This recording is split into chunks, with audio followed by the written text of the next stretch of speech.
Hello again, everybody, and welcome to the Mike Francesa podcast, part of the Bet Rivers Network. We come to you on the last day of June as we all get ready for a very special 4th of July weekend. And I hope everyone has a very happy and a very safe 4th of July, one of the great holidays, and really the official start of 2 months of solid summer. And just to get you in the mood, obviously, Mother Nature's going to chip in by hiking up the temperatures to about 100 degrees next couple of days. So they're saying 100. Now, whenever they say 100, I always want to see if it actually hits 100, but it's going to feel like more than 100 with the THI. So it's going to be sweltering in the city, summer in the city as it is right now. And one thing, enjoy it because the summer, it goes by in a blink. Time never moves as fast as it does in the summer. That's because we all love it so much. But it's amazing how fast time goes rocketing by as you get older anyway. But the summertime just flies. Okay, as we say goodbye to June, both the Yankees and the Mets obviously can't wait for the month end. The Mets can't wait for the season to end. Let's get, that's where they are now. But for the Yankees, they have hit a real pothole here and have really gone into a major offensive slump and have a bunch of guys just putting up incredibly bad numbers. They got off to an okay start without Judge. Now, it's not just without Judge. You're playing without Stanton. You're playing without Grisham, and fans are never appreciative. I am about Grisham, and I put him in perspective. Grisham is an important cog on this team. He solidifies your outfield defense. He gives you depth, and he gets big hits. So, when Grisham's out, they're hurting.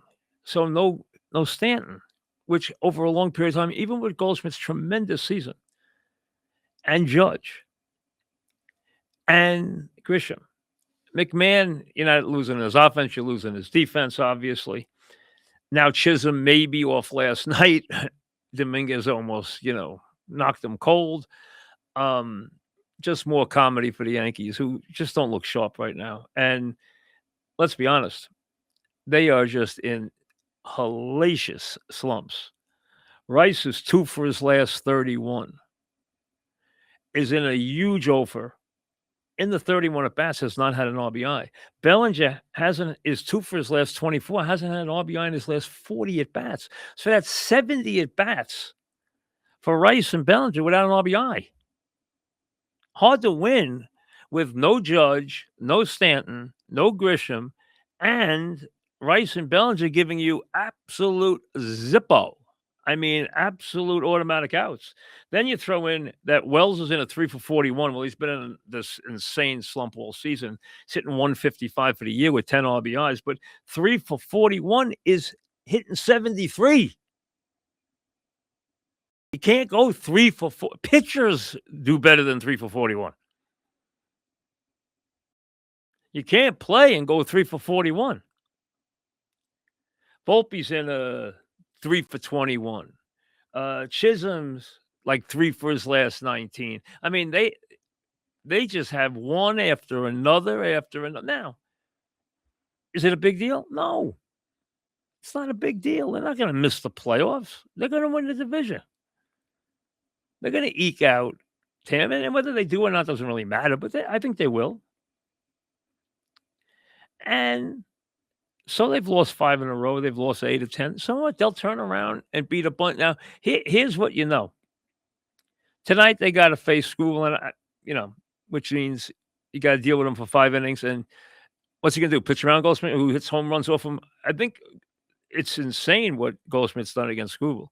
He has 4 homers and 13 at-bats. You wouldn't have 4 homers against 13 at-bats against a Little League pitcher, no less against one of the great pitchers in baseball. That's crazy. That's absolutely, talk about owning a guy. That's just completely insane. But even if they have a rough couple of days, and the slump continues with the Tigers, who are playing better ball. You know who's coming in this weekend? Help. Because on their way for the holiday weekend in the Yankee Stadium is the Twins. And if you understand Yankee baseball, you understand what that means. That means help is on the way. The Yankees are 22-3 against the Twins in their last 25 games. 22-3. And overall, like for the last 60 games or 70 games, the Yankees have won like 50 or 70 or something like crazy like that against the Twins. I mean, they just own them. So, like I said, help is on the way as the Twins. And they'll get Christian back. Listen, they're gonna. I don't know when Sam's coming back. Rice is gonna come out of it. Bellinger's gonna come out of it. They're pros. I mean, I don't know if Rice is gonna come out of it and hit another 20 home runs in the second half. I'm not saying that. What I'm saying is, have they adjusted to him? I'm trying to see if I'm watching over the last 30 at bats or so. Do I see any sign that they're doing anything really different to him? I don't. I think he's missed some pitches that he could have, hit. I just think he's just in a slump, which happens. Guys are going to go through slumps. In the season, you're going to have usually one beauty and two other decent slumps, and you're going to have 2 or 3 hot streaks. That's usually it. Then the rest is, you have 1 for 3, 1 for 4, 2 for 4 days if you're a decent hitter. There's no reason for panic for the Yankees. Now, if you're thinking about, I want to be the best team in baseball, I want to win the World Series this year, then the Yankees need work. If you're thinking about them getting to the playoffs, there's no sweat. They're going to the playoffs. The American League is weak. I mean, completely weak. So there's not any issue there, especially with the kind of pitching they have day in. And last night wasn't an example of it, but day in and day out, they're pitching. Now, their relief pitching, obviously they could use help there. And they need a right-handed hitting catcher, as we know. Because you can't keep putting automatic outs up in the catching spot. And then if McMahon's not hitting, and then you got someone else at the bottom not hitting, now you got 3 guys who aren't hitting at all, and you don't want to deal with that, especially in big spots against good pitchers. McMahon has looked better as he's driven the ball left field. He's regained a little power. As long as he hits some home runs and is a threat, his defense makes it worthwhile to play him. I would not go out and get a third baseman. I would not do that. I don't think they need to do that at all. I think they obviously will try to upgrade the relief pitching. So will everybody else. Not easy to do. I don't believe in upgrading your relief pitching by automatically taking starters and putting them in the bullpen because you don't know they're going to pitch well there. Now, they have the fireballer in the minors that they're grooming to be a back of the game, late game reliever. They're working with him now on back-to-back days, getting him used to that to see if he can handle that stuff. So that's at least one step in the right direction. They obviously have to get some guys back on track in the rotation. I don't see any problems there. Eventually having guys like Judge and Stanton out of the lineup is going to take its toll. Especially, they got off very well against left-handed pitching. Goldschmidt's had an incredible year overall, especially against left-handed pitching. Rosario's hit, and he's not a good fielder, but he's hit. But now they've come back to earth against lefties. I mean, let's be honest. If they had won that game Sunday night in Boston, that would have been the biggest theft of a game I've seen in a long time because they couldn't touch Sonny Gray, who leaves pitching a one-hitter. And the only reason that they are even alive in that game and actually take the lead before they relinquish it with what the Red Sox did in the bottom of the inning. I don't know what Abreu was doing. I mean, I've never seen a throw be more costly in my entire life. I mean, that throw was I mean, what are you doing? Throw the ball to second base. It's first and second, you got a two-run lead, you got a fly ball, let the guy tag up for third, and throw the ball to second base. Instead, he throws the ball, and it winds up with a runner on third and a run in. I mean, you gotta be kidding me. He allowed 3 bases by 2, one runner got 1 base, the other runner got 2 bases off his error. Off a throw on a regular fly ball. That's crazy. And that's a guy who's a 2-time Gold Glove winner. And then he drops the ball in the next inning. I mean, so you were looking at the gift of all time from the standpoint of the Red Sox, and then the Red Sox took it back with some base hits as the bullpen relinquished the lead. I can see that a lot of Yankee fans probably thought at maybe 2 different times in this season that they were just gonna run and hide. They're gonna win 102. I'm driving along one day and someone's like, "They're gonna win between 100 and 105 games." I'm saying, "What? Whoa, whoa, whoa, calm down. That's a lot of games." First of all, they don't have to win anywhere near that. Secondly, come on. I don't even think there's gonna be 2 teams in the American League that win 90 the way things are going. Maybe 2. So, I mean, that's ridiculous, but they have cooled off as you would expect. I mean, you're gonna play without some major forces offensively for a while. It's gonna take its toll, especially since Dominguez, Spencer Jones, they're not doing anything special. They're not coming up here and tearing a cover off the ball.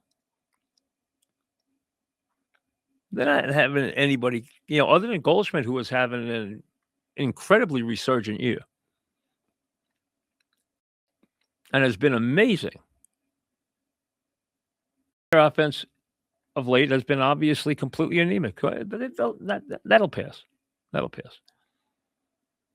So, while I know there'll probably be some hand-wringing and some real problems for some Yankee fans, relax.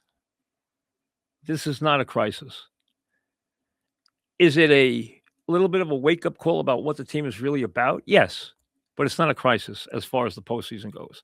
Now, if your designs are on a championship, then you better lower your expectations until you see further notice. As for the Mets, they go to 15 games under 500. The Mets, as we complete June, are about to go where bad teams go in this town, and that is into the complete state of oblivion. Nobody will care. Nobody will have a reason other than the diehards who are, tracking the young outfielders and looking for a reason to stay involved in the team. There is not going to be anything for anybody to care about. You got 4th of July weekend. Obviously, you got the Yankees, who will be there all summer and will be a postseason factor and will be part of October. Okay, so the Yankees are there all summer. It's 4th of July. There's a heat wave coming. Maybe you're traveling. Maybe you got some nice plans. Maybe you're into the World Cup. Whatever it might be, you're a month away from football camps opening, where there is maybe unfairly a heightened sense of optimism for the Jets, which might be misleading. I mean, really might be overdone by some fans. We'll see.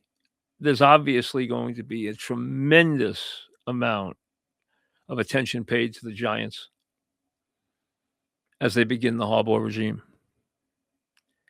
And with all that, there's always the Knicks. I'll get to the Knick nose in a minute. The Mets will now go where teams who are just completely inept, who have no redeeming value where they go, and that is into oblivion. Nobody will care. Nobody, people like me are just going to have no reason to talk about them. Oh, okay. We could talk about who's going to get traded. We can talk about there's going to be interest in a bunch of their relievers. That's going to go without saying. Which ones will they keep? Which ones will they want to part with? They're going to have relievers that are going to be coveted. There's no question. Somebody might want to give Peralta a shot. Somebody might want to give somebody else a shot, because people are always looking for arms. And maybe even there's a team out there that needs a righty bat and says, you know what, if I just play Vientos against lefties, I might, at DH against lefties, I might get 10 or 12 home runs the second half of the season. Maybe he gets traded. Maybe somebody else in the lineup gets traded. Not the big guys, obviously. But when you reach a point of no return, when you reach a point where there is nothing less to get excited about, there is nothing to point to, there is nothing there. And they are going to have a second half completely locked into that, where only their most ardent fans are going to be there, are going to care. Others are just going to want this season to just waste away and get over it and have it just go into the books as one of the worst seasons in a very, very long time, maybe one of the worst ones ever. But in this town, there comes a point where you don't exist. And they now, with their play, have reached that point. As we turn to June, there's no reason to pay attention to them. And if you think performance-wise they're going to give you a reason to pay attention to them, then you're just dreaming. I've been hearing that now. Well, if they just have, if they just have this many winning weeks, or they just have this, do this for the month, they just do that. They're now at the low water point of the season. And they can't do anything right. They have no starting pitching. They have no continuity of lineup. They are one of the worst offensive teams in baseball. They are awful with runners on base. They are awful in game-winning situations. And they are a team that has nothing in the way of chemistry, nothing in the way of connectivity, nothing redeeming in any way. And that's why, as we come to the end of June, it's talk to me in the offseason. Because let's be honest, all they're doing is playing out the string and seeing what they're going to part with and what excuses they're going to make. I know yesterday the owner promised to speak. When? What's he waiting for? There's going to come a point, Steve, where even when you speak, no one's going to care. Unless you're there to completely make a regime change or to hire a new manager, which you're not going to do before the end of the season and probably won't do after that. Obviously, we know everyone's playing towards a very different offseason with the labor strife that is right around the corner, and there's no way that's not going to happen. I mean, there's going to be confrontation. Nobody thinks Stearns is going anywhere. So what is Cohen waiting for? And when he speaks, what is he possibly going to say? I promise you this won't happen again.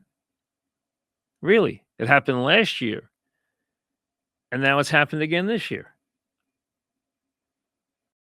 And over the last second half of last year and the first half of this year, you're one of the worst teams in baseball with either the first or the second highest payroll in baseball.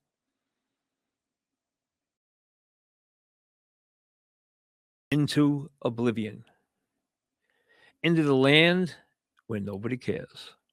And this town can forget you. They'll flat leave you. And they're on to the next team. They're on to the next story. They're on to the next season. Come August, it's football season around here for anybody who isn't a Yankee fan. Now to the Knicks. I know it's been greeted with great, great applause and obviously smiles that the Knicks kept Landry Shaman, and obviously so. He has become a very, very intricate part of their bench. He serves a very, very vital role on the team, and they kept him 4 years, $24 million. So they keep Alvarado, they keep Landry, and what that means now is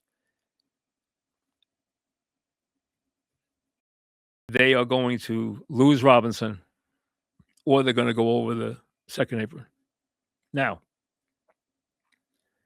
understand the second, and there are people who want them to go over the second apron to keep Robinson, and have made a point of why that might make the case. It is not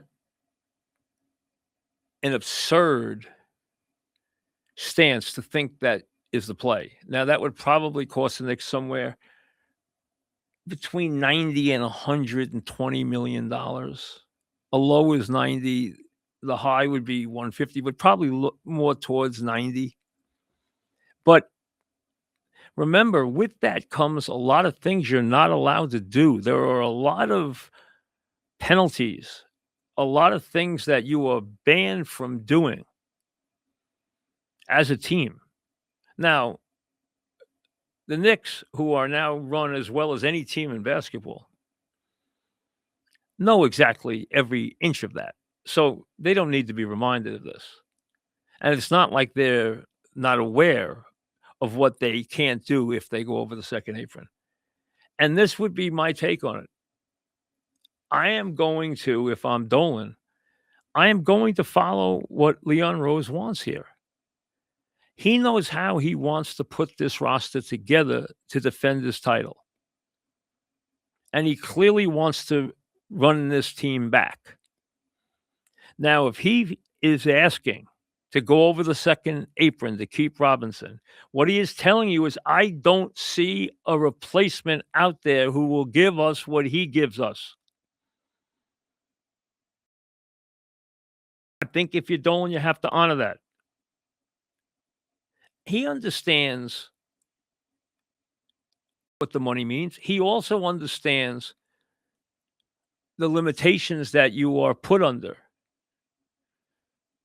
Things that deal with, you can't make trades for cash, you can't do things with draft picks, you can't, you can look up all the limitations you get. Okay? Mid-level exemptions, or you can't do certain things with draft picks, you can't make any trades that involve cash either way, coming or going. There are limitations that you get with the entry over the second apron.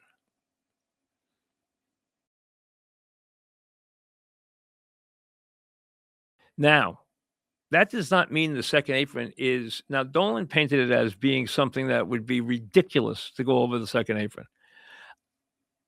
If he's looking at it purely from a business standpoint, I can understand his premise, but he's not. What he has to follow here is the lead that Leon's going to give him. If Leon tells him, listen, I know how I want to build this basketball team, and the second apron is the way because I have to have Mitch back.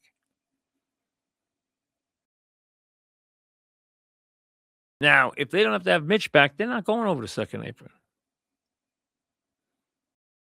And now to keep him, they have to go over the second apron because of what they gave Alvarado and what they gave Shamet. Shamet got $24 million for 4 years.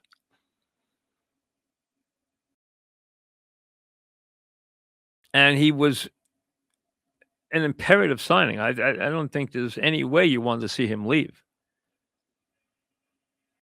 But I thought all along the casualty of this offseason would be Robinson. Now, like I said, would I make a firm stand one way or the other about the second apron? I would not.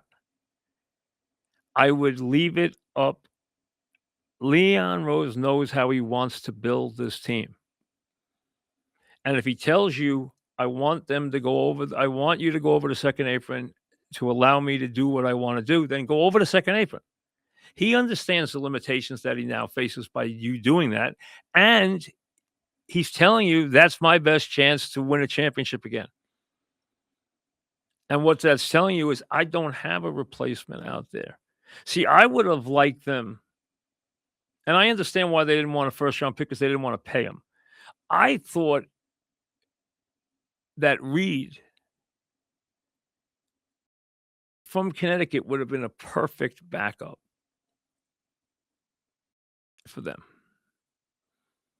But I understand why they went the way they went because they were more worried about making sure they could sign the other guys and they weren't going to spend money on a first round pick. I understand that. And they had obviously very limited money. But I could have seen him as the replacement. Some people thought Zuby. I didn't see Zuby. See, I see Reed as much more of a big man than Zuby. I think Zuby is going to be a useful player. And I tell you, San Antonio would have been a really good spot for him. He's a hard worker. He can guard multiple positions. He likes to play defense. He likes to guard. He can move in and out, even though he's not a great outside shooter. He's a very deft passer on a team that's got very explosive, penetrating guards, and he rebounds, which is critical for Wemby. I think Reed's even a better fit because he's a real banger, and Wemby needs a banger.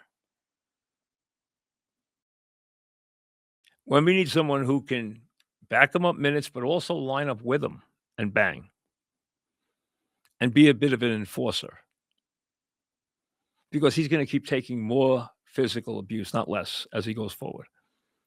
But we're not here to talk about the Spurs. We're here to talk about the Knicks. So my take on the second apron would be let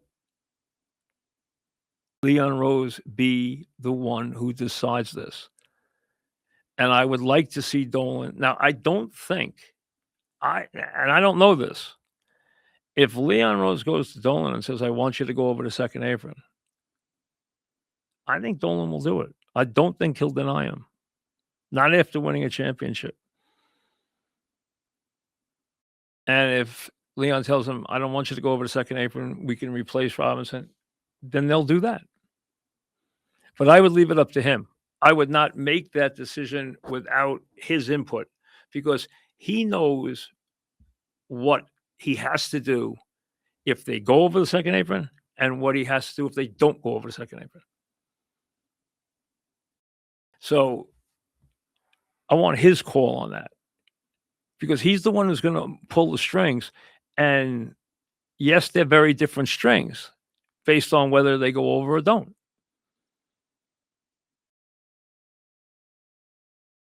But I'm not going to make that move outside him because he's the one who is going to orchestrate this. So let him orchestrate it. He's earned that. He's done everything right.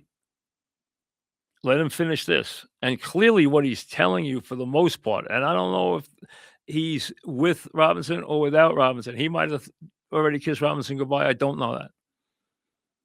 That's a 50-50 proposition. But he wants to play this back with pretty much the same group. That's what he wants to do, which is why he went out there and got his bench guys signed the way he did. Because they believe that they can run this back, and there's no reason to believe they can't. Now, They might not catch as many breaks as they caught from San Antonio this year. They might not catch as many breaks as they got from the standpoint of the Thunder not being there. The Knicks do not match up well with the Thunder. They match up very well with the Spurs, as we saw. I don't think they would have beaten the Thunder if the Thunder were remotely healthy. I don't know if the Knicks could have beat them if Williams wasn't going to play at all.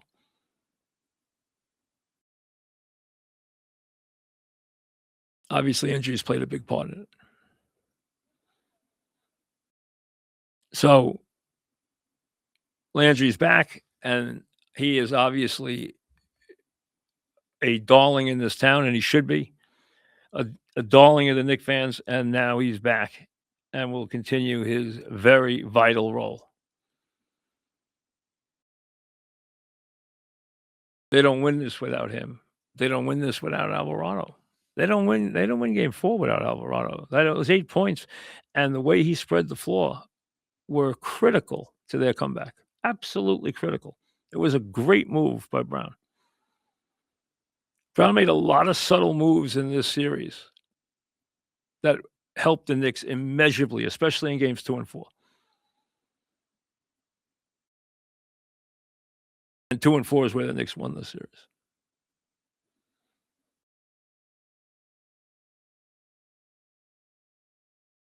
Without any question. Because those should have been Spur games in every way.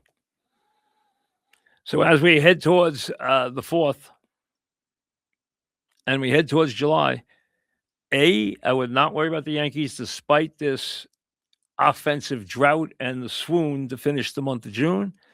As for the Mets, those of us who are not Met fans are getting ready to kiss them goodbye for the year because there's very little left for anybody who is not just a diehard and who is, already looking to the development of those kid outfielders for next year and is already thinking about next year and which people they want to take forward with this group.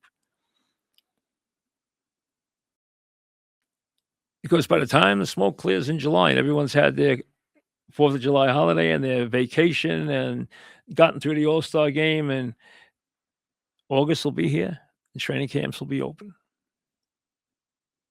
And I'll tell you this, Giant fans, especially, the Giants are going to the Greenbrier to practice. I've been to that field and I've been to the Greenbrier on 3 different occasions. The Greenbrier is one of the great resorts I've ever been to in this country. It is a phenomenal resort. It has everything. It even has, and I'm not trying to promote this for you guys, it has a tremendous casino. Racebook, casino, for hotel guests, unbelievable. Beautiful. Really top notch. It's got everything for kids. It's got gorgeous swimming pools. It's got gorgeous golf courses. It's got nature stuff. It's got every sport you could think of. It has. You can do things with animals and birds, and they have. They have anything you can imagine there. Great food. It's a great place, and you could go there and watch the Giants. Now, here's the one thing. It's not an easy place to get to. It's in West Virginia. It is not an easy place to get to. It is out of the way. You're not flying right into their airport, commercially. Now, I admit when I flew there on a jet, so we flew right in there, and that makes a huge difference when we did it. So, one time I went for the golf tournament that they had there. That's actually where I met Tiger Woods. The only time I ever met him was there with Joey LaCava. He was there. The Saints were practicing there that year.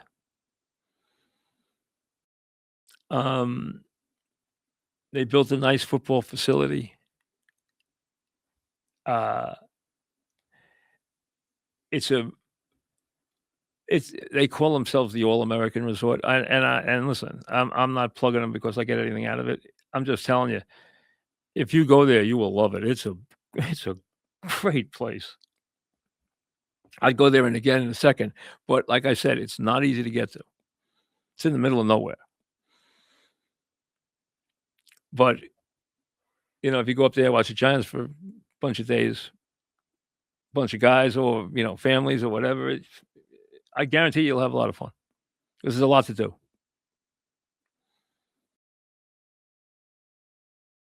So as we head into July and the Yankees, they'll be fine. They'll be fine. Before you know it, they'll be beating up on the Twinkies and away they'll go. They'll get a little healthier and some guys will come out of some slumps and then they'll win a bunch of games. So you know what? Not a big deal. And for the Knicks, now you're waiting on one more move. Do they or don't they go over the second apron? That remains to be seen. But let Leon Rose make the decision because he's earned that, and he's the guy you want to make the decision anyway. We'll see you later.